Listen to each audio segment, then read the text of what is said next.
I'm obviously still learning this instrument.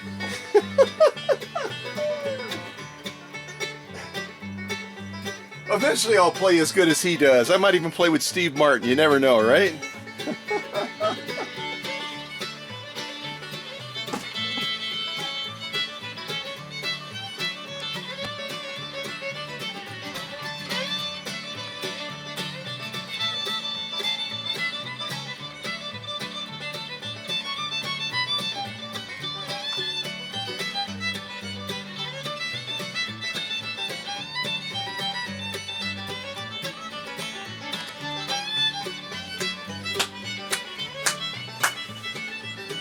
Oh, I love this music.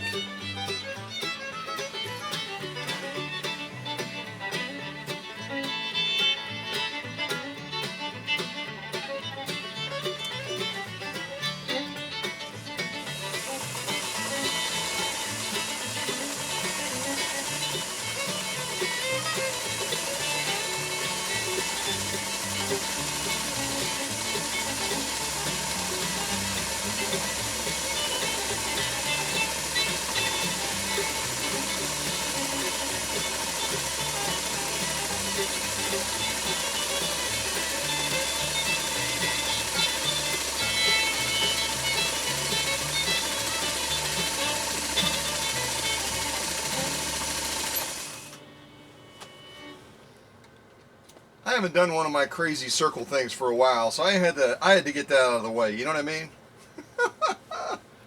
Oh, I love that music. Oh my gosh. And I really am trying to learn the banjo. I haven't spent a lot of time doing it yet, but I'm going to learn that instrument. I mean, all the way back to the Andy Griffith show with the Darlings and other places I've heard that instrument played. It's just like, man, oh man, oh man. I want a little bit of that. I want a little bit of that. So this is that compressed felt, and obviously we were just kind of goofing around and having a little bit of fun, trying to show the navigation ability of Tony's 1962 Singer 192K, also known as the Spartan. And Tony is out of Ohio, and he sent this beauty to me, and it really is a beauty. And yeah, I did clean up on the bed and kind of got that all spruced up and standing tall, looking good, ought to be in Hollywood sort of thing. And then I added this little LED light to it just so that we could see things up close, a little bit more personal. And let's take a look at this stitching. Again, this is just a single layer of compressed felt, but a stitch is a stitch, right? So let's kind of go around and take a look real quick. Oh man, even with a goofing around process like I do, not a single beat missed. Absolutely gorgeous stitching. That's our top stitch, obviously, and that is a little bit of pretty right there. Well, at least the stitching is. I don't know about my rodeo circle attempt there, but it's fun. If you've never done it, doggone it, you got to do it. You got to just get a piece of material and just for kicks and giggles, buzz around in a circle. It'll change your life. And that's what we're doing anyway, isn't it? We're finding ways to have fun with sewing and quilting and applique work. And if we can have fun and at the same time lay down a stitch like that, that's our lock stitch, and lay down a stitch like this, that's our top stitch. Man, oh man, that's better than going to Chuck E. Cheese, I'll tell you that right now. I don't know if I'm saying that name right or not. If I'm not, type it in the chat. And if you're from out of the country, you're saying, Chucky what? It's actually a restaurant that's kind of designed for kids. And they got all kinds of fun stuff going on there. So, but this is the 192K. And the 192K, as you may remember, was a machine design that they came up with that was an alternative to the 99 and 99K. It was a streamed down version, bare bones, and it was designed as a simple approach to offering a 3/4 size machine to folks that don't care about all the bells and whistles. They don't care. And so you'll notice our bobbin winder here does not have that kickback spring. The kickback spring is what allows you to engage the bobbin winder, and then when you hit that little lever right behind here, it causes it to pop back up. Well, your fingers are the pop-up on this Spartan because it doesn't have that type of bobbin winding system that, you know, will pop it back up automatically for you. And you'll notice as well, if we kind of zoom in over here by the stitch length, we've got a back tack feature on there because this machine has roots in Great Britain. And so you can see our stitch length is anywhere from around 6 stitches per inch all the way down to 30. And then when you go above that line right there and you get into the back tack region, then you're going to be sewing in reverse. The English always like to come up with alternative ways of explaining things. So instead of just putting reverse up there, which probably would have been about the same number of letters, but it may have been simpler, they put back tack. So back tacking is just a way to finish off that seam, kind of lock the stitches, and that is what they did. So, and if you happen to look up Tony's machine, this 192K Spartan, you're going to find that it's actually listed as a 99K. And that shows you again the connective tissue between the 99K, the 99, and the Spartan. They're all brothers in the same family. Certain brothers just dress different. And this is the dress down brother right here. This is the one that says, hey, I'm not gonna put on fancy clothes to go to church on Sunday or to go to mass on Saturday. I'm gonna wear blue jeans. This is the blue jean version of the 99K, the Spartan, the 192K. I probably have never explained it like that before, but that's kind of fun. And it kind of defines it a little bit. So what do you think of that lighting system that I put temporarily on Tony's machine? It's not bad. It does obviously help as far as lighting up the bed area. And I just, excuse me, I just haphazardly put it on there just to give a little bit of light on the machine. But it's a nice alternative. And this is one I bought online. I think it was around $12 to $15. And you can plug it into a computer. It's got the USB connector, and then you can add the little excuse me, connector to it. I think I'm over my cold, but I had just a little bit of a tickle today. Maybe it was from banjo playing or my attempt to play banjo. I have no idea. But again, if you look this up, and if you want to look it up, I'll give you the serial number. It's E as in Edward, T as in Tom, 854721. And if you look up that serial number, ET 854721, you're going to find that in this manufacturing class that there were 50,000 of these 192Ks made. And Tony's 192K has the birth date of October 9th, 1962. October 9th, 1962. As we all get older, I love every single time I get a sewing machine on the workbench and I'm younger than that sewing machine. And working with vintage machines, I've got a little bit of an edge there. You know what I mean? So, yes, I was born after 1962 if you didn't connect those dots. And this is a sweet machine. And Tony's main concern in sending this machine to me all the way from Ohio was, after watching a lot of my videos on YouTube, he just wasn't convinced. He wasn't convinced that his 192K Spartan was putting out power that was even close to what he had seen other Spartans on my channel and other 192Ks. I meant to say 99Ks. 192K and a Spartan are the same thing, duh. But he just didn't think that that motor was giving the output that it should be. So we're going to bounce over to Facebook real quick. and I'm going to show you some progress shots of Tony's machine, just so you can kind of see some of the steps that I took his machine through. And these initial photos are just introductory photos to kind of show you the machine. Dr. Singer's kind of looking at it with me, and then we'll get into the next set of photos, which is going to focus on some of the motor work that I did.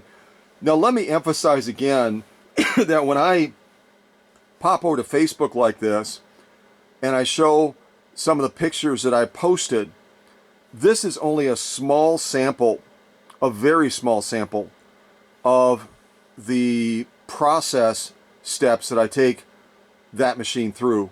It's not the totality of the process. So generally I think I maxed out based on Facebook parameters of having only 40 photos, and I could do 5 times that many photos showing my entire process.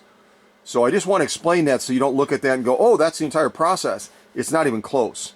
It's about 1/5 of the process, whether it be machine steps, motor steps, etc. So, all right, let's click through these kind of quick, because again, these are just, and I have a mint in my mouth if I sound like I'm slurring. So there's Dr. Singer with Tony's machine, just kind of introductory. He is such a, I mean, for a doctor, he's such a goofball. Look at him, like peering underneath there. What a hoot, huh? But he's a fun companion to have in the workshop, because otherwise it's just me. So he keeps me entertained. And there we've taken Tony's motor off and just kind of exploring and checking out the machine. And one of the first things I found when I took the balance wheel off and I took the clutch off and such is there was a lot of rust buildup excuse me, on this clutch ring on Tony's machine. I don't know if you can see that or not. And again, excuse me, again, if you ever want to see these pictures with even greater clarity, then I try to present them through the Premiere. Look on the inside of that clutch as well. Not good. But if you ever want to see them with greater clarity, go to my Facebook page. Just Google Cow Country Vintage Sewing, and my Facebook page actually comes up first, and then below that, a couple of entries down, is the YouTube link. If you ever want to, you know, if you've been to Facebook and you're like, I don't know how to get to this guy's YouTube channel, that's an easy way to find it. It really is. But that was one of the first things I noticed, is that clutch and that clutch ring needed to get cleaned up, because that'll create a lot of drag. That'll create a lot of drag on the balance wheel, which obviously takes away power from the machine and slows it down. That was not the only problem with Tony's machine, but it certainly wasn't helping.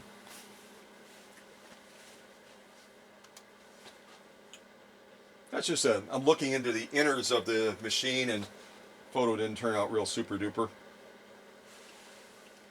And here we're looking at the bottom of the machine. Again, it's amazing to me when I get machines, not just Tony's machine, any machine. People oftentimes oil up every part of the machine except for the bottom of the machine, and there's a number of pivot points and moving parts on the bottom of the machine that are just as critical as all the other parts that are commonly over-oiled by folks when they're trying to service their own machines. Here again, we're looking at the bottom of the machine over near the raceway area. A lot of pivot points there that need to get proper lubrication. Here you can really see that raceway assembly that tends to make it difficult to have a Spartan that's not in a base, because as this machine is operating, this part right here is pivoting back and forth, and if you're not on a real flat surface, if you have anything that has any nap to it at all, that pivoting point tends to catch. So that's why Spartans are very seldom not seen in some sort of a base. And I know that, just to give a shout out to Sonny real quick, Sonny's brother apparently is a skilled craftsman when it comes to woodwork, and he's actually making Sonny a custom base for the 192K that Sonny just got a hold of. So that's really cool. because these bases that came originally with these 192K Spartans are plastic, and they have a great tendency to crack over time. So Sonny's base that his brother's making for him is going to be all wood, which is really nice. Here I'm just showing the inside of that base, and it's always fascinating to me as I'm getting ready to take a machine out of the base or rotate a machine back so I can look into the base, what you find in there. And in here there were all kinds of goodies to be had. Even Dr. Singer is fascinated by them. You can see him kind of leaning in to check out all the dirt and grease and dust bunnies and everything else that happens to be in there. So here I've got the machine leaning back on my little pillow as usual. Dr. Singer just kind of standing there thoughtfully contemplating our approach to optimize Tony's 192K to give it all the power that it was lacking when it came to the workshop. And if you've never been up close to a 192K before, a Spartan, this is how you separate the machine from the base. There's a screw with a large washer on the bottom, and you have to unscrew that very carefully, and then that whole bottom comes off, and that's what gives you access to be able to service those points on the bottom of the Spartan. And again, those parts are just as important as all the others.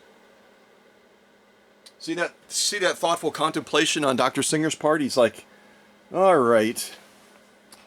Actually, I got to come out a little bit for you to see his thoughtful contemplation. He's like, okay, Scott, here's our game plan. Here's what we're going to do, buddy.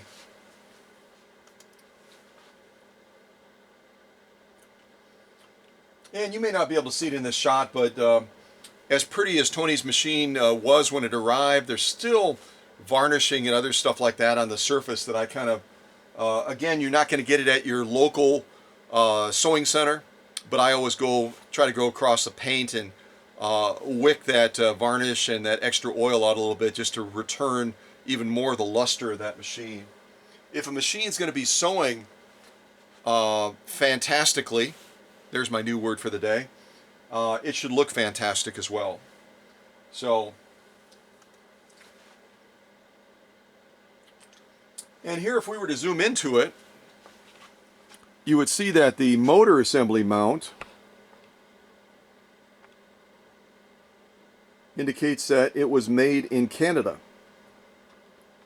So I always say that as you look at machines, they sometimes, especially Singer did this, where they would have certain parts manufactured at one location and then they would bring the machine and those parts together.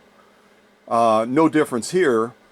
Some of the manufacturing was done over in Great Britain and or Scotland. And then the motor kind of married up with the machine that was made in our friends to the north in Canada. So nothing wrong with that. It obviously worked, and they had certain advantages to doing it, or Singer being a smart guy, he wouldn't have done it. So here again, you can just look at the side of Tony's machine. You can kind of see the clutch, balance wheel, motor assembly, and all that. And again, if you buy a machine on Craigslist, eBay, somewhere else, looking at that machine all shiny and pretty, you would never assume, as I had shown you in some of the opening shots, that clutch plate, the clutch ring and all of that was all rusted up and creating a lot of drag on this machine. It's only by digging into the machine that you discover things like that. And again, with nothing against our local service centers across the country, around the world, they're in the business to make money though, so they cannot invest, as I did on Tony's, 6 to 8 hours. They invest generally around 40 minutes, 45 minutes if they're really, really dedicated. So that again is the difference of what you get coming to the workshop versus sending your machine to your local service center. All right, and I think we went full circle. We're back to our back tack that proudly displays 192K, and I'm going to close this and see if we can go to our next shots that are going to go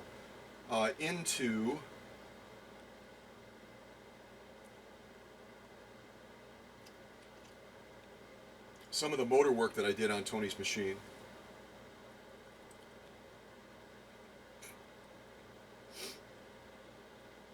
Oops.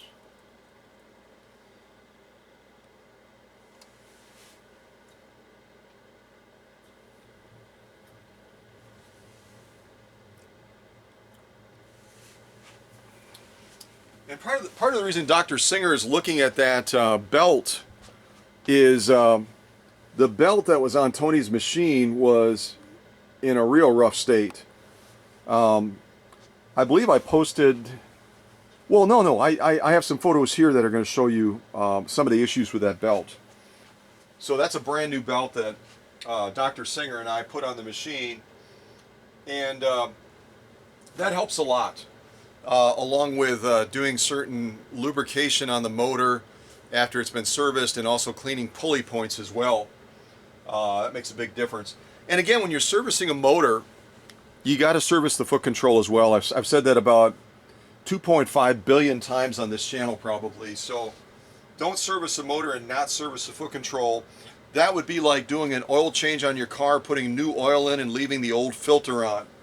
So make sure you do the entire process. That's just me continuing to service different points on the foot controller.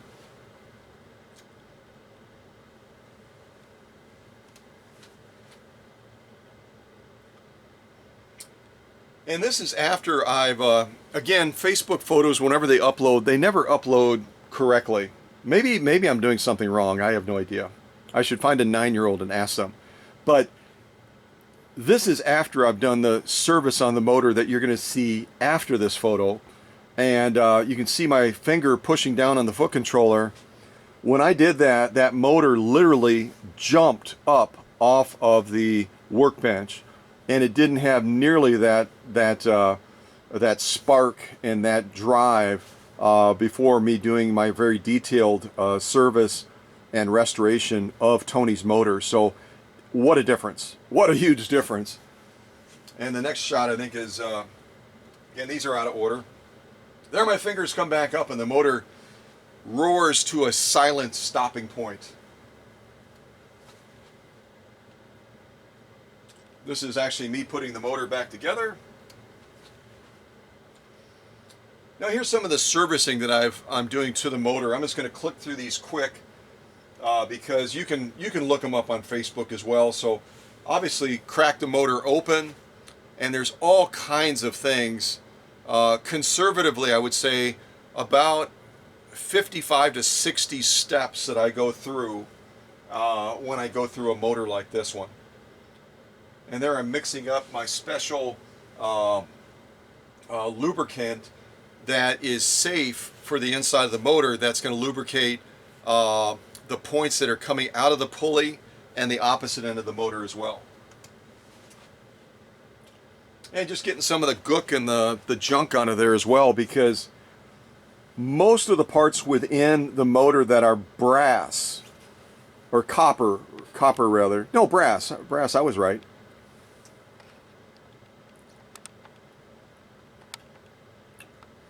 Most of those parts are going to be part of the electrical field. So any of those parts that are copper, not brass, not enough coffee today. Any of those parts that are copper are very likely going to be part of that electrical field. So what you can see on the end of the Q-tip swab is all the junk that is inhibiting that electrical field from being optimized. So you have to go through there, and all of those parts that are copper have to be cleaned. Some of them have to receive a special lubricant. Some of them have to be stripped bare. There's a neat little gadget that I have to dig deep into there to get all of that stuff out. And here again, any part, whether it's the motor casing or otherwise, any part that has dirt, grime, or other junk on it has to be cleaned up. You don't leave anything untouched saying, well, it's not important. It is important, because dirt does what? If you said migrate, give yourself a pat on the back, because it's absolutely true. Any dirt within the environment of that machine migrates and is generally like a vacuum cleaner drawn to that motor. Here I'm doing some electrical testing just to check the power of those connections to see if I'm going to have to do any rewiring on them, but they all tested fine.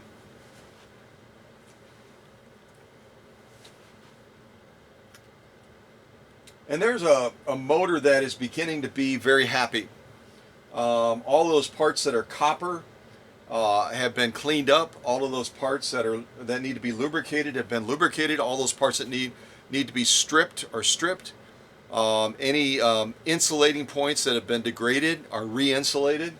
Again, not all of my steps are shown in these photos, probably about 1/5. And here I'm using a special tool to check solder points that are around the outside of this part of the motor. Just additional inspections and cleanings. Checking my camera angle here to see if you're seeing most of what. Can't miss my thumb. My thumb is like the biggest thing in that particular shot. I'm going to lock that in place. There we go.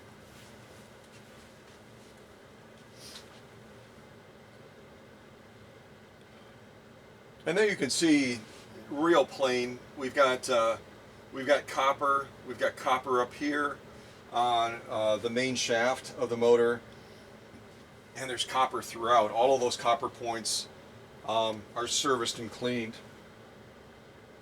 There, I'm taking off the top part so I can get deeper into the motor, and always remember your motor brushes are spring loaded, so as soon as I move them out of this field, they pop out. But that's also a great opportunity to check the length of those motor brushes and to make sure they're not oil soaked, because that can also contribute to poor performance on the motor.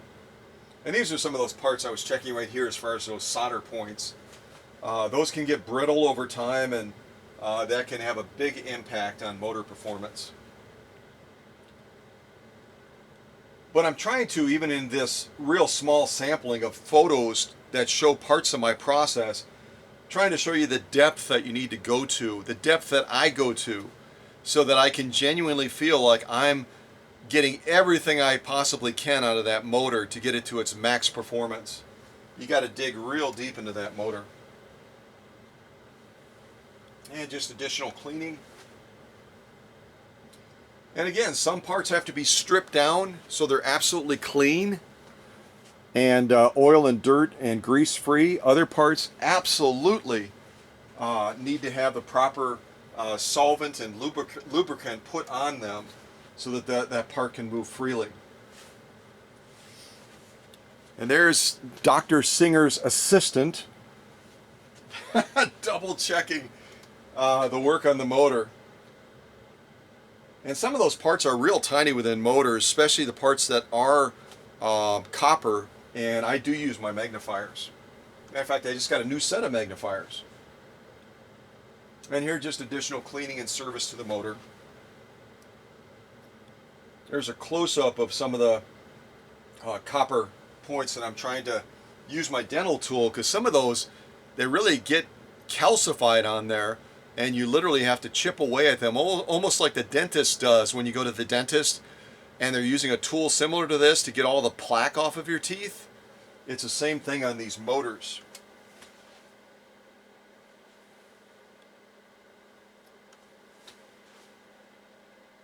And that's starting to look really good. That's the way a motor should look when it's optimized to get maximum power. We're almost full circle, getting real close.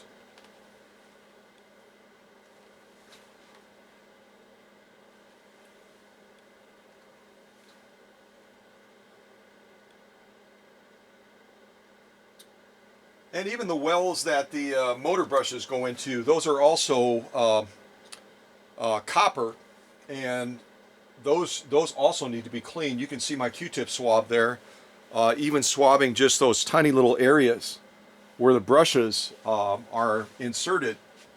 Also there's a lot of debris and junk and dirt that collects in there as well. Continuing to optimize. Continuing to optimize. I think we're about full circle. I lost track. Some of these photos look real similar to me, so we may have gone around twice. But the whole point in showing those to you is I want to emphasize again, and I know that you folks are very, very smart. You're very, very smart. But I want to emphasize because it can be lost in the translation sometimes. When I talk about my process, I talk about how deep I dig into machines, and if you don't have a visual reminder of it and look at those photos of even just the motor work and go, holy mackerel, this is like, Scott's showing us 40 photos here, and this is like 1/5 of the process that he takes the motors through when he's restoring them and the foot controllers. It all of a sudden starts to really settle into your mind, and you're going, holy mackerel, I took my machine in, I paid probably between $150 to $175 at my local sewing center, and I know they only worked on the machine for about 45 minutes, compared to Scott when he gets a machine in and he does a general service and deep cleaning on it, and we're talking about 6 to 8 hours. 6 to 8 hours versus 45 minutes. It's a huge difference. And the evidence is in how the machines perform, which after all of my blah, blah, blah, blah, blah, blah, blah, and my weak attempt to try to say, hey, I'm playing banjo. I'm not really playing banjo. That's the music background. Let's actually take a closer look now at this Spartan and do some additional sew-offs.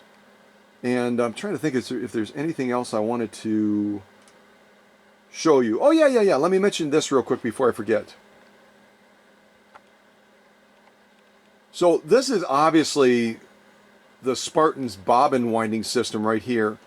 And you can look at that bobbin winding tire. And if you've ever had the experience with your vintage machine where you're trying to wind a bobbin and that tire is slipping, and you're looking at the bobbin, you're looking at the tire itself, and you're going, wait a second, this tire is still really good. This tire is still looking like it's solid, and there's no dimples on it or anything like that. Why is it slipping? Well, that problem is polarized on the Spartan, because remember, again, with most of the bobbin winding systems on Singer type sewing machines, when you push it down against that balance wheel, it locks into place. When you're dealing with the bobbin winding system on the Spartan, all you're doing is pressing that into place, and there's no spring, reverse spring pressure. It's not locked in place, and as that balance wheel spins up, this can tend to kind of come away from that balance wheel a little bit, and you can get slipping on it. And there's a couple tricks. One is, occasionally, not all the time, you'll want to clean your tire with a Q-tip swab and a little bit of rubbing alcohol, and make sure you dry it and get all of that residue off of there before you re-engage it to the balance wheel, because rubbing alcohol will destroy the paint on that little space between where the bobbin tire runs and the balance wheel, and it'll start to cause little pockets where the paint is there, the paint isn't there, and all of a sudden you'll have traction issues. Not to mention that paint will tend to stick to the tire as well and just creates a mess. So clean your tire a little bit with rubbing alcohol, but get all the residue off. And then you can also use a diluted version of rubbing alcohol on that track on the inside of the balance wheel as well, to get the oil and the varnishing and the residue off of there, so you've got a great track for that tire to run on and get real good positive traction. But again, get that nice and clean, get all the residue off of there after you get all of that oil residue and junk and dirt off of there. Otherwise you'll create problems.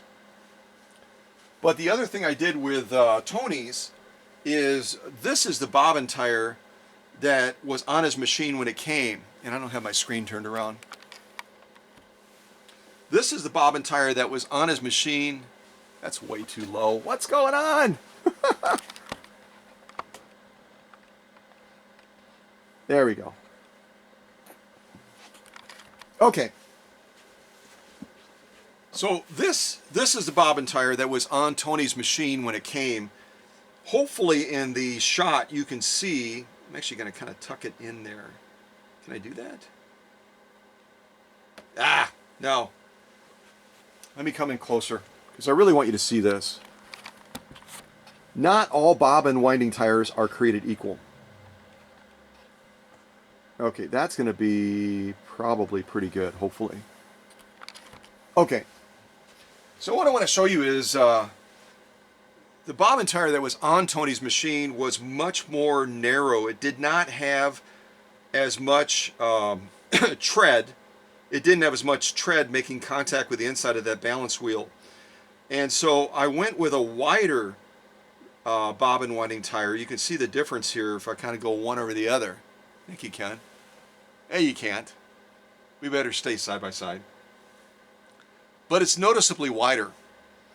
And that provides even better traction now to the inside of that balance wheel. That was really a long explanation to just say, I put a fatter bobbin winding tire on Tony's machine. I could have just said that. I could have just cut it short to the point. But I didn't. So that's what I did. And then I obviously added a new belt to the machine as well. And you saw the extent of the work done to the motor, at least 1/5 of the work. So, at last, after all the blah, blah, blah, blah, blah, and I have no idea how long this intro has been running, but it's all valuable. It's all good stuff. Now we're going to finally put this machine to the test a little bit. And you can listen to it run, and I promise I will not put on any great banjo music, even though I'm utterly tempted to do it, because I love banjo music. All right.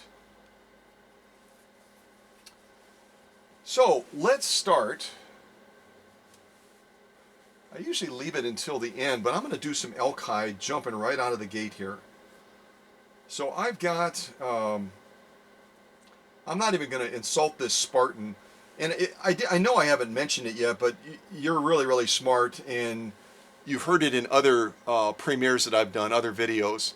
The Spartan comes with a 0.8 amp motor, the one that was made in Canada on Tony's machine, which means that it's going to be 2 times more powerful than the Singer Featherweight. And yet the overall body length of this machine is actually shorter than the Singer Featherweight when you put the bed down on that Singer Featherweight. The entire body of this machine is only about 12 inches. 12 inches! That's really small.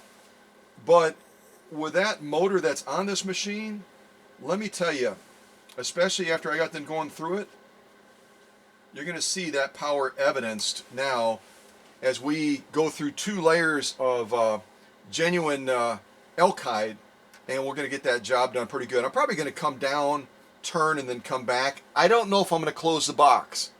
So if any of you box closers are watching, be prepared to potentially be disappointed, okay?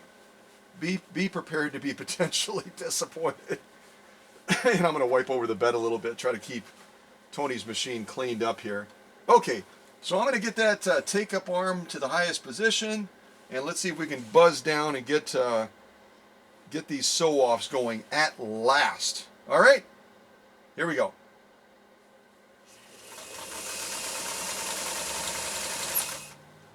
And I'm going to kind of slow down and advance a little bit because this thing just goes gaga when it comes to moving across the material. All right, here we go.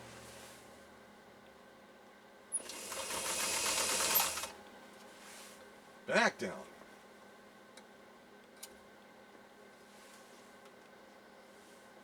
And to the finish line. Yeah, I have to kind of stop early. I have to stop early, otherwise it just kind of races off. Okay, I'll close the box. I hear you. If you're not typing in the chat, you're probably murmuring to yourself, close the box! I will attempt to close the box, I should say. All right. So let's see how Tony's machine did with 2 layers of genuine elk hide. And again, I think the feedback as far as not having music playing is good feedback because you're able to hear as Tony's machine is going through about 12 to 14 ounces of elk hide. Look at it from the side, folks. You can hear exactly how hard that machine is working. And I can tell you this, well, you can probably tell me even better because you're listening to the machine run. It's doing it with so much ease that it's absolutely ridiculous.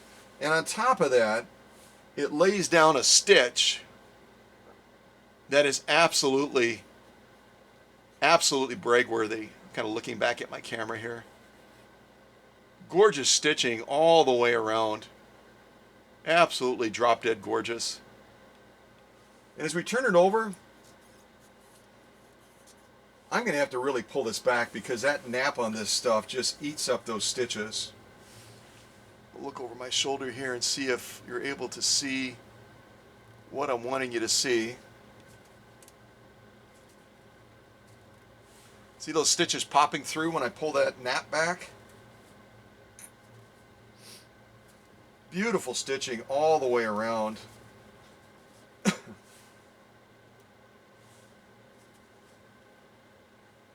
kind of cool. It's almost like a magic act. You know, there's no stitching. Hey, there's stitching. So, absolutely a pass with Tony's machine on these 2 layers of genuine elk hide. I'm going to toss that to the back. The machine got it done so easily, it's almost kind of like, what's the point? But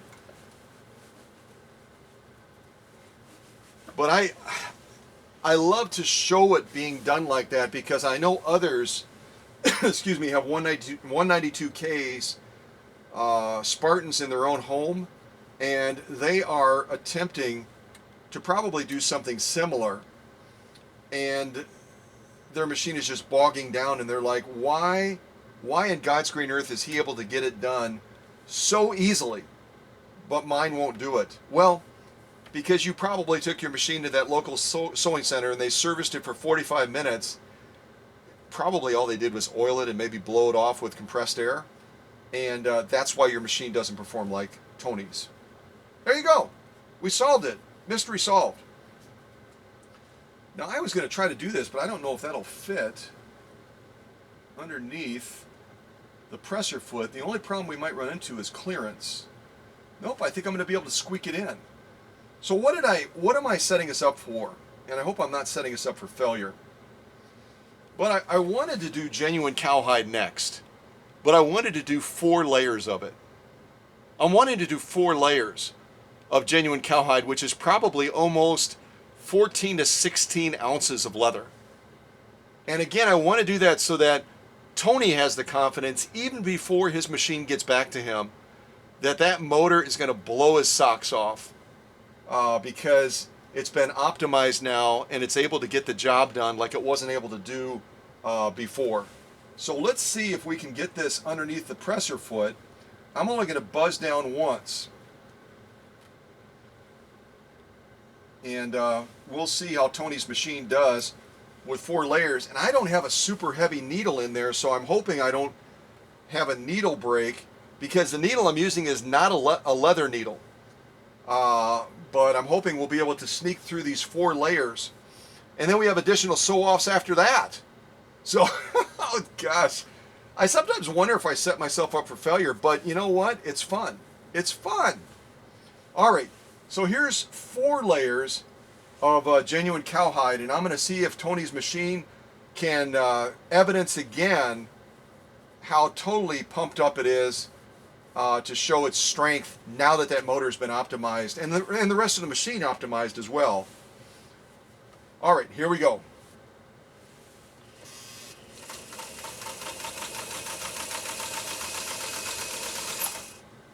Well, other than not getting my foot on the foot controller initially, Tony's machine did really well. It did an excellent job. I wish I had done as good of a job. And I actually have different shoes on today, so I'm not going to blame the shoes. I'm going to blame Scott on that one. All right, Dr. Singer, you don't have to shake your finger, okay? Shaking your finger is not very polite, Dr. Singer. All right, so here we go. First of all, I want to show you what we just went through. Yeah, I think from that edge you can see it better. 4 layers of genuine cowhide. 4 layers of this stuff. And other than my slow start, which was my fault, not Tony's machine's fault, it went through those 4 layers just like a walk in the park. And as I pull these back, which I'm going to do, I want to show you from start to finish how gorgeous the stitching is that Tony's machine just laid down. Absolutely drop dead gorgeous. And that's even a shorter stitch, just to evidence the strength of this machine in being able to get a task done like that. Look at that. The space formation, the space integrity, everything about that stitch is absolutely as it should be. And as I turn it over, look at that. Any of the contemporary machines or even vintage machines that have not been optimized right now are screaming at the idea of even being asked to try to do something like this. Seriously, they are. They're going, ah, no way.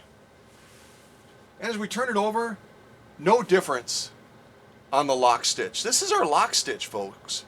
And again, when you're sewing with a non-leather needle, but you have a machine that Scott has optimized, you're able to pull off a magic act like this of getting that thread to pull back through all those layers of genuine cowhide because that machine is running at 110%.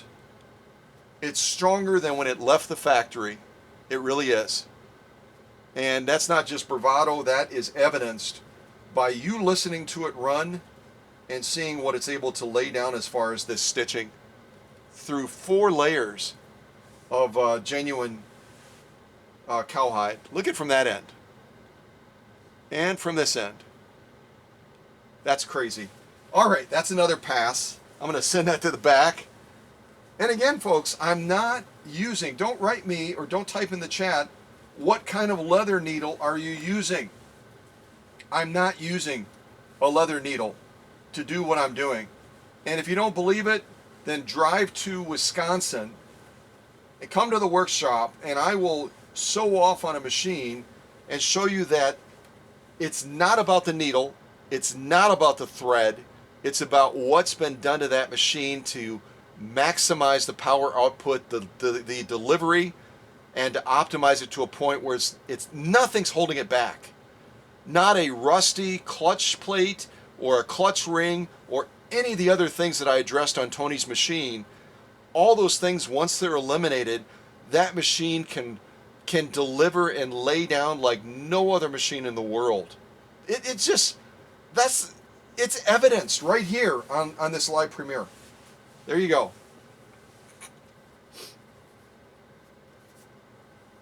All right, just a quick little interlude because it's so quiet in here. Just a quick little interlude and I will stop it before I sew, I promise.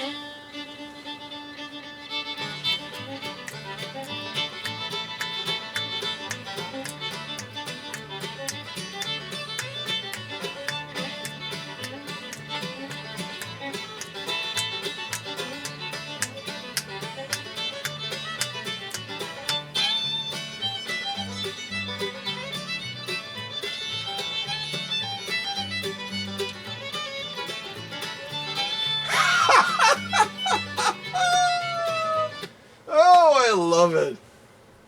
Oh, you go to some of these other channels and they're just like, and then we are going to see if we can put, and you can pop over to Scott's channel and he's like rocking and rolling with his fingers. I mean, what is that about?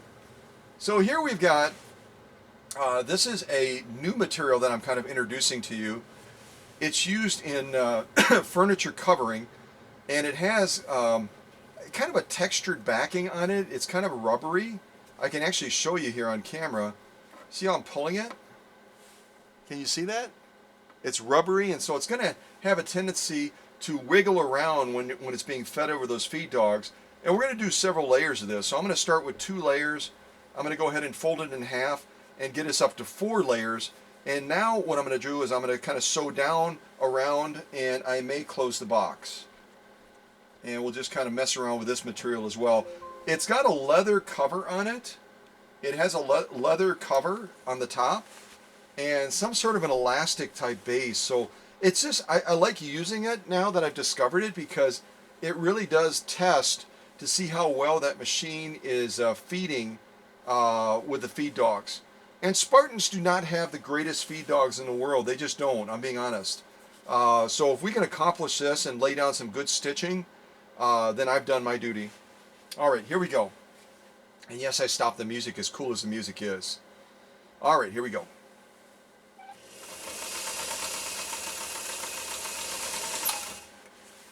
All right, needle down.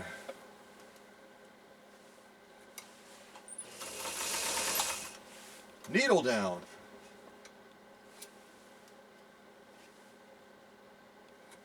To the finish line.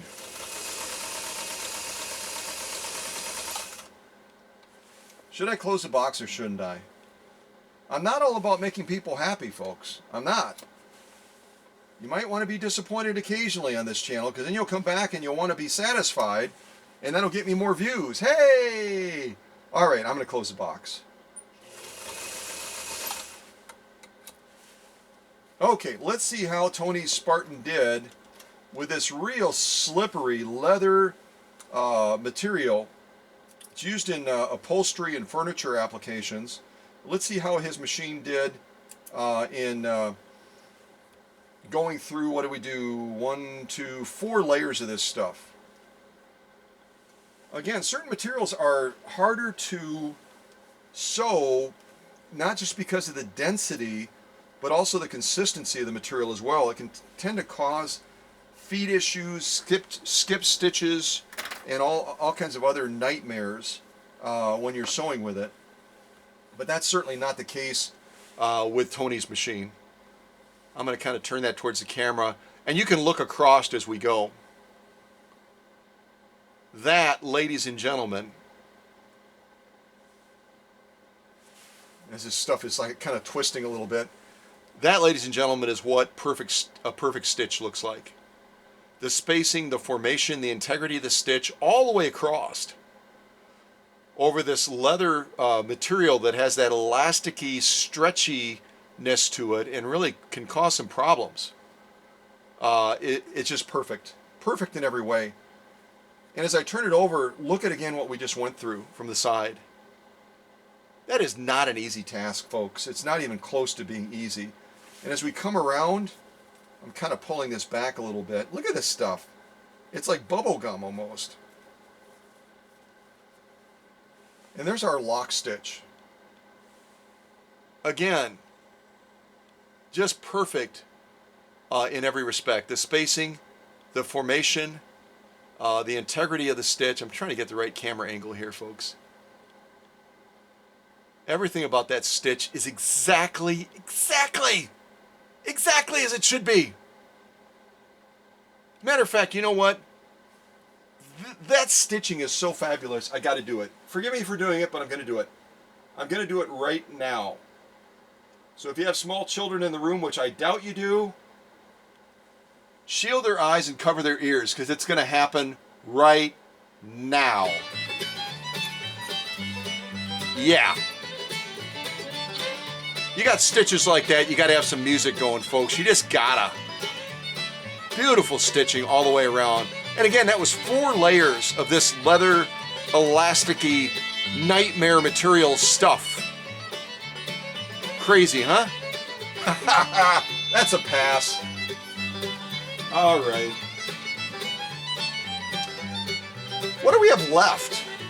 Let's go ahead and do some U.S. Army grade canvas. Would there be a video without U.S. Army grade canvas? And when I run out of this stuff, boy, is it going to be a sad day. It's going to be a sad, sad day.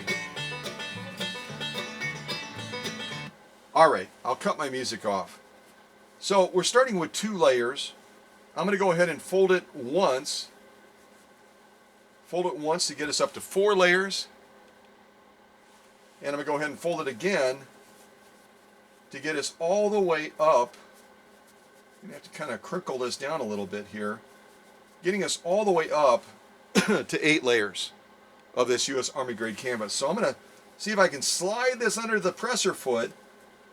You know, while I don't think the feed dogs are the greatest on the Spartan, the overall clearance underneath that presser foot is actually better than a number of the FOF or FAF German machines, quite honestly.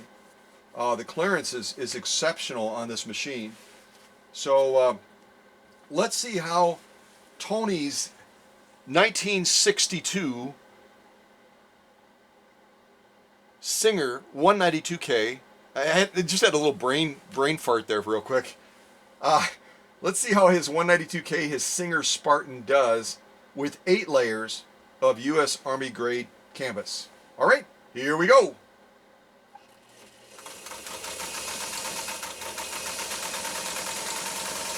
And I was intentionally kind of throttling that power up and down just a little bit, just so you could see that you don't have to always race with this machine. Even though that motor is just going goo goo and gaga right now, you can harness that power. And that's important. You've got to be able to harness that power, right? I mean, you can brag all day long about having a machine that's got just incredible power and burst, but if you can't reel that in, it makes sewing pretty doggone tough. Okay, so let's focus over here first. This is our top stitch, again through 8 layers of U.S. Army grade canvas. And everything about that stitch, I'm going to pull it back for you. Everything about that stitch is just absolutely spot on.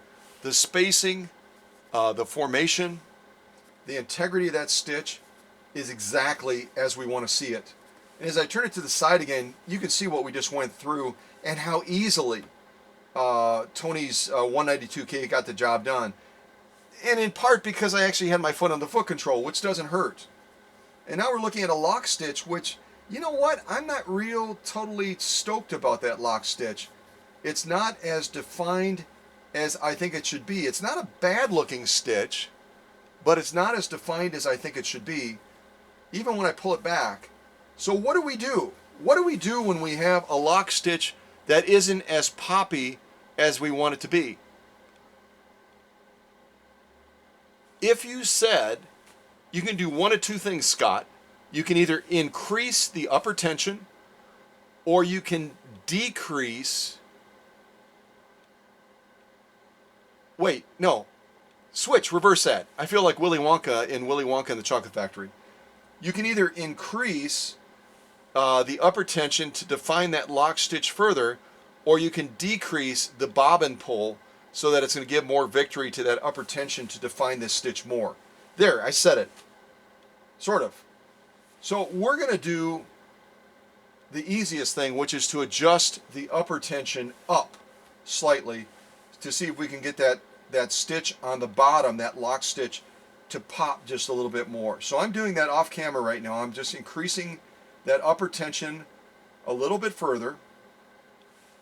And now we're going to run the same sew off again, going down. I will do it to the left of this stitch row that we have right now. And we'll see if we can make that pop a little bit more. If it doesn't pop as much as we want, I'm not going to make any adjustments at this point, but I could go in there, open up the cover on the bobbin, and decrease the pull of that shuttle, of that bobbin assembly in there that's pulling the thread down right now with greater force than it needs to. I almost formed a complete sentence there. That was pretty good. All right, let's see what we get the second time now that we've made an adjustment, increasing the upper tension to see if we can make that lock stitch a little bit more defined. Are you ready? All right, here we go.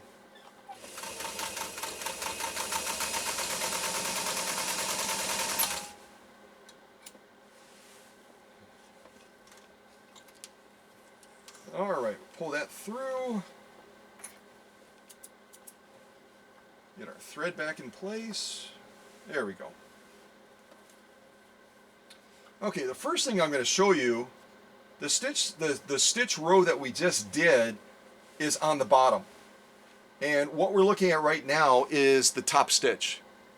And what I want you to see is that we haven't lost any definition on top significantly. Am I doing that right, or did I reverse it? No, I'm totally, yeah, I'm right.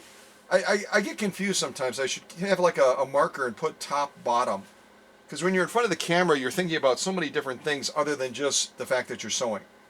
So again, the top row is the first row that we did. The bottom row is the row that we just redid. And the thing I want you to see is that we haven't lost stitch definition with that top stitch at all. It looks just as good. It's just as beautiful as it was before. Oh, I got to clip my threads. No, let me leave the threads on there so it's easier for us to see which one we did. Now as I turn it over, I'm going to turn it real slow so again we can look at the thickness of those 8 layers of canvas. U.S. Army grade canvas. And as we turn it over, let's see if we made an impact. Oh yeah, we definitely made an impact. The top row is our second sew off. The bottom row is our first sew off. And again, these are our lock stitches. Look at that top row. It's so obvious how much more poppy it is now with that subtle adjustment that we made of increasing the upper tension. It just jumps out. Right away you can look at it and you go, oh yeah, that's the way I want it to look. We pull it like this, you can see as well. Make sure I got it lined up. See that top row? Look at how much more defined those stitches are. And all we did was increase that upper tension slightly so that we could overcome the bobbin pull, the bobbin case pull, that was a little bit too heavy. So again, think of it like a tug of war. A tug of war. If you do a sew off and you've got a lock stitch like that on the bottom, that just isn't poppy. It just doesn't impress you. If it's on the bottom of the material, that is an issue with that upper tension losing the tug of war.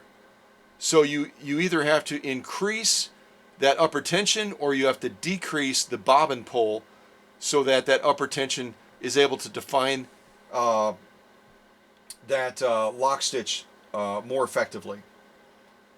But that is exactly what we're looking for. If I kind of go like this, trying to get the right angle, you can see what an impact we made. You'll be able to see this better when we probably zoom in at the end. So I'm not going to spend a lot of time dwelling on this, but you can see just with that subtle adjustment of increasing that upper tension, we made a huge impact. And I've shown that before in recent premieres where we had an issue with that top stitch not being defined enough. And then all of a sudden we make an adjustment and that top stitch all of a sudden becomes very, very poppy. So, like I've said before, and by the way, that's an absolute pass. Like I said before, certain problems that you experience when you're sewing can be solved very easily if you know what to do. And hopefully this little tip, these little tips of tweaking the upper tension or tweaking the bobbin case to get the outcome that you're looking for is helpful. That's my goal. That's what I'm shooting for. All right. So I don't know that we need to do any other sew-offs, to be honest with you, but I might do one last one.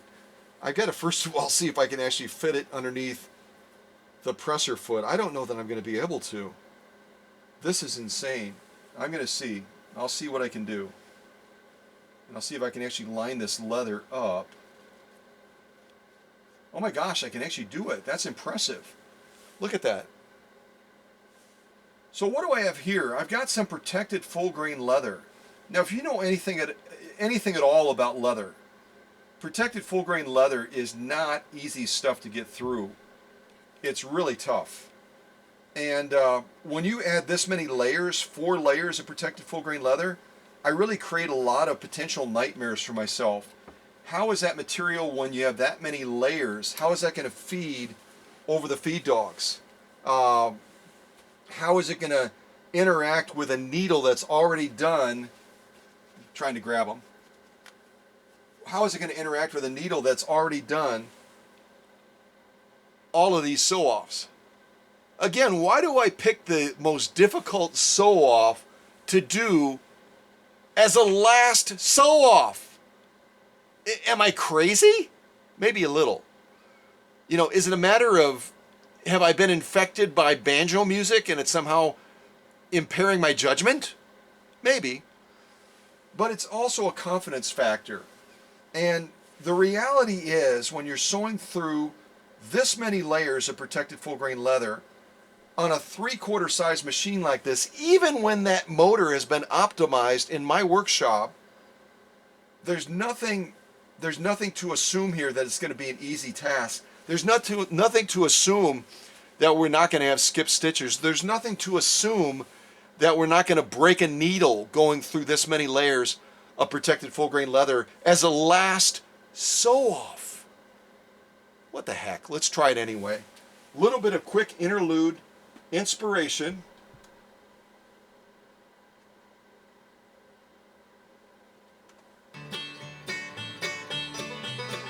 Oh yeah, that's helping. That's helping. Let's just say if the Spartan had toes, it would be tapping its foot right now.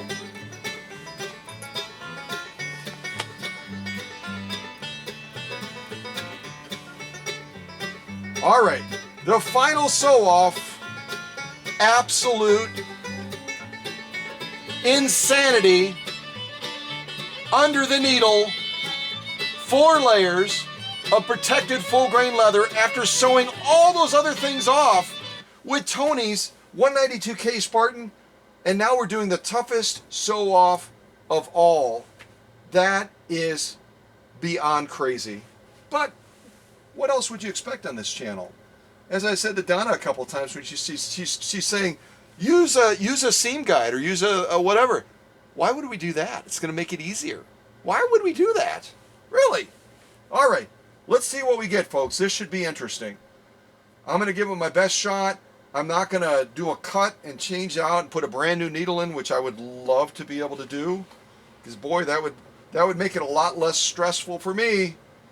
We're just going to jump into it and see what we get, okay? Here we go.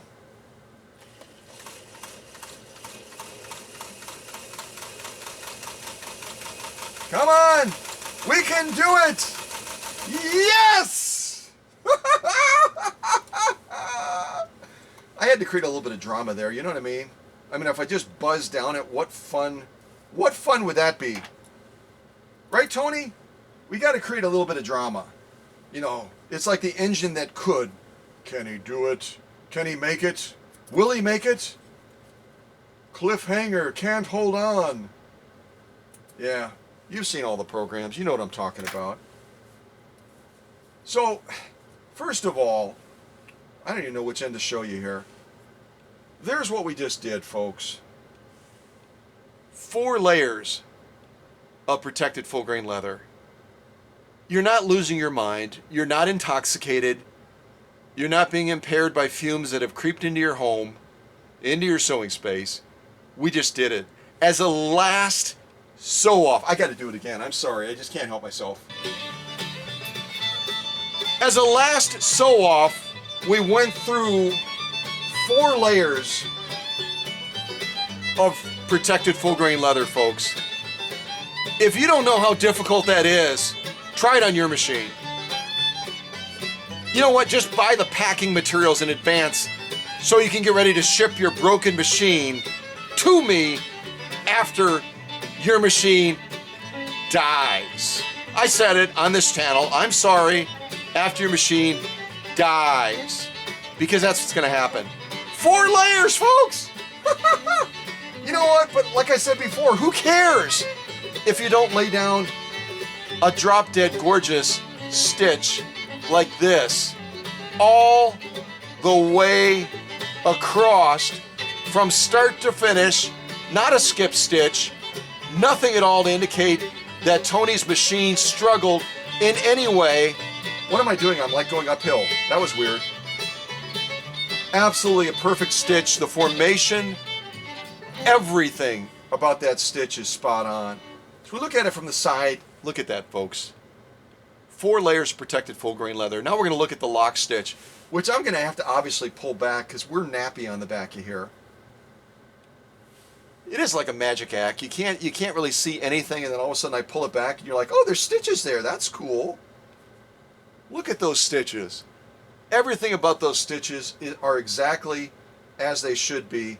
The spacing, the formation, the integrity of that lock stitch tells us that that upper tension is working in perfect harmony with that bobbin case in the raceway to give us a balanced stitch that most people around the world would absolutely drool to have a stitch that looked like this with a basic sew-off. We're not even talking 4 layers of protected full grain leather and then having a top stitch as well like this that absolutely makes you want to drool. Look at that thing. Look at that. I haven't said this in a long time. I have not said this in a real long time. I can talk all day long about the difference of how your machine is going to perform once it's been at this workshop. But the proof is in the... Did you say pudding? You are so doggone smart. I feel like in the Forrest Gump movie right now, the drill sergeant talking to Private Gump and saying, you are a doggone genius. He says something different, but I'm not going to say that on this channel. You folks are geniuses because you can look at this and already say, I already know what that stitch is going to look like because that machine has been on Scott's workbench. Oh, gosh, that feels good, doesn't it? That feels so good. We gotta. Oh, yeah. Yes, sir. Yes, sir. Uh-huh. All right, let's lay these out. Yee-haw! All right.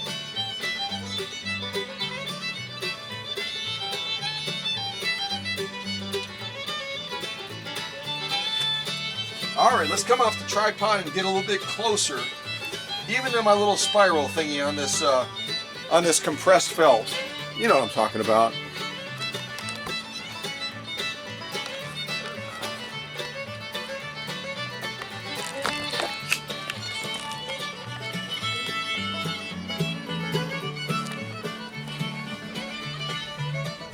I saw you tapping your foot, Dr. Singer. Don't try to deny it. Don't try to deny it.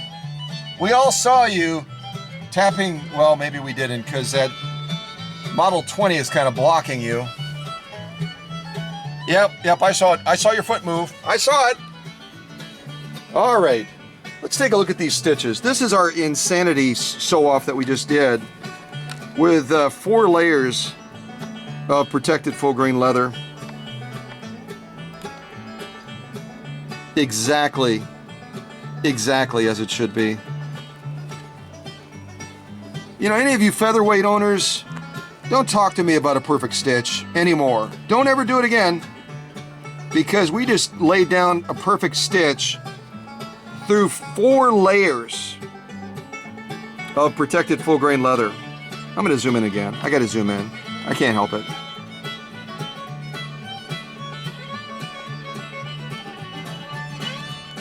And that is really the huge benefit to having a Singer 192K, the Spartan, is that you can get a sew-off done like this with that 0.8 amp motor that's been optimized. Look at that. That, ladies and gentlemen, is insanity under the needle. There's a net going over me right now as someone is going, what? What? What? Now here's our 8 layers of U.S. Army grade canvas. I'm going to go ahead and lift it up because I think it might be easier.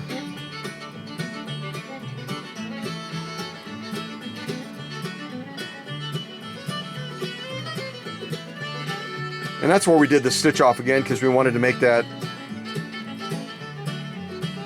top stitch just pop a little bit more. Or lock stitch, I'm sorry, lock stitch.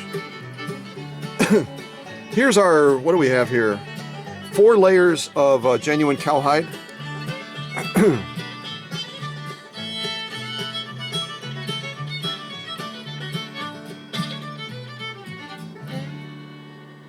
Absolutely perfect stitching as well. Gorgeous, gorgeous stitching in every respect. I'm going to zoom in a little bit and make my life easier than trying to press the camera lens against there. Now see, that's 4 layers of genuine cowhide, folks. Look at it from the side. You're not going to find any other YouTube channel, that I know of at least, where someone takes a little tiny tot of a machine like this, that's smaller in overall length than the Singer Featherweight, and does a sew-off that you'd expect to see on a commercial machine. Honest to God, really. And here's our 2 layers of genuine elk hide that also is absolutely, what? Brag-worthy. If you said brag-worthy, pat yourself on the back. Look at those. Absolutely perfect in every way. The spacing, the formation. It just doesn't get any better than this. You know, oh wait, I totally missed one. I'm on Minute Maid here. Here's my real slippery, stretchy, leather, elasticy nightmare. Let's cover a couch in this stuff material. Look at that. The spacing, the formation, the integrity of that stitch is exactly as it should be in every respect. Isn't that gorgeous? Absolutely gorgeous. And again, this was no easy task either. I mean, honestly. I'll show you on the side. 4 layers of this stuff. And I showed you how stretchy it is. It's absolutely a nightmare waiting to happen, moving over those feed dogs. And yet Tony's Spartan knocked this out of the park as well. It's like, give me a challenge, Scott. Give me a challenge, Dr. Singer. You toe-tapping wild man, you. So every single sew-off that I put Tony's machine through just did a fabulous job. Even this one. You know, even this one where I kind of, I don't know what I did. But you know what? The stitching looks good. The stitching looks fabulous. I wouldn't call this something that I'd want to put in the Smithsonian, but you never know. You never know. Maybe some of my stuff will actually make it in. I don't hold your breath on that. That's not going to happen. So, at any rate, victory is just sweet sometimes, isn't it? And not to mention, I should kind of just real quick go over Tony's machine. And again, I didn't do any new paint. I didn't do any clear coat. I didn't do any of that fancy stuff. I just, here, let's move that out of the way. Let's move that out of the way. Let's move that out of the way. And again, I was just messing around on here and doing all the sew-offs, so it's not going to be perfect, but that's my hot wax treatment. Whoa! That was scary. That's not my hot wax treatment. That is my that's my air compressor deciding all of a sudden that it dropped in pressure and it needed to come on, which was pretty terrifying. And you could still see, even after I did a hot wax treatment on Tony's machine, we still have a little bit of that scratching across the front. But all in all, that is just an absolutely drop-dead gorgeous machine. And again, that's a service that I just throw into the mix. If you send your machine here for a complete service and a deep cleaning, automatically I'm going to take time to go over that machine to go over that machine and to try to at least do some general cleanup on that paint. Yeah, I don't know about that light system. I'm not sure, no knock to it. I mean, it's interesting, but I just don't know. I don't know how LED lights really work, if they work real well. What do you think? You see, I kind of just stuck it on there. And I'll take it off before I send it back to Tony, unless Tony says, hey, I want to keep those lights. Then, then we'll work something out. But at any rate, it's been a pleasure. It's been an absolute pleasure, Tony, to have your 192K, your Spartan, in the workshop. I'm so stoked to get this back to you so you can experience the power now of what this motor is doing. You saw it evidenced in all of the show-offs today, live on this premiere. So the proof's in the pudding already, my friend. But for you to actually experience it yourself and to feel that power, that burst that wasn't there before, it'll be an inspiration to others that are saying, I think my machine's okay, but I could really use that burst with my motor and my foot controller. Then contact me. You don't have to ship me your whole machine. Ship me your motor and your foot controller off of your 192K, your Spartan, your 99, your 99K, whatever it is. And I will optimize it and give that machine every opportunity to shine just as bright as Tony's is right now, even without those semi-annoying LED lights that I'm trying to shut off right now. Ah, there we go. Isn't that better? I think that's better with... Here, tell me what you think. Okay, this is on, off, on, off, on, off, on, off. All right, yeah, I'm acting like a 9-year-old. I know! But you have to let me know what you think. Because these LED lights are kind of becoming the craze right now, and I don't know if everyone's getting them just because everyone else is getting them, and it's just creating that, it's kind of like we're back to the Cabbage Patch dolls, but it's lights. But you'll have to let me know what you think. Whether if this were your machine, whether you would prefer to sew as God intended, or at least Isaac Singer, with no light other than the lights in your room, in your sewing space, or whether this would be what you'd be looking for. I don't know. At any rate, God bless. Stay tuned for other great videos like this, where the lights are sometimes on, the lights are sometimes off. But you know what you can always count on? You can always count on some fun music to wrap that video up. Oh yeah. Yeah, I'll take me another little dip of that. Mm-hmm.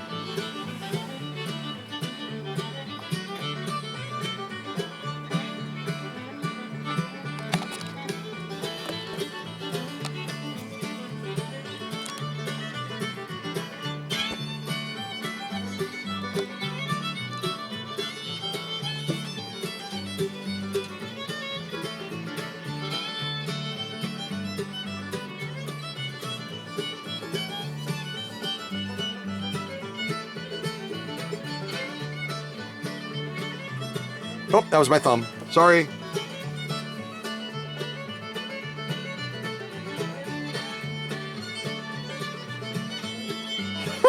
Oh, crazy, man. All right. You folks take care and stay tuned for other great premieres like this only on Cow Country Vintage Sewing Machines and Restoration. Boy, that's a long name. That's a very long name. But I'll tell you one thing, we got some good music, don't we?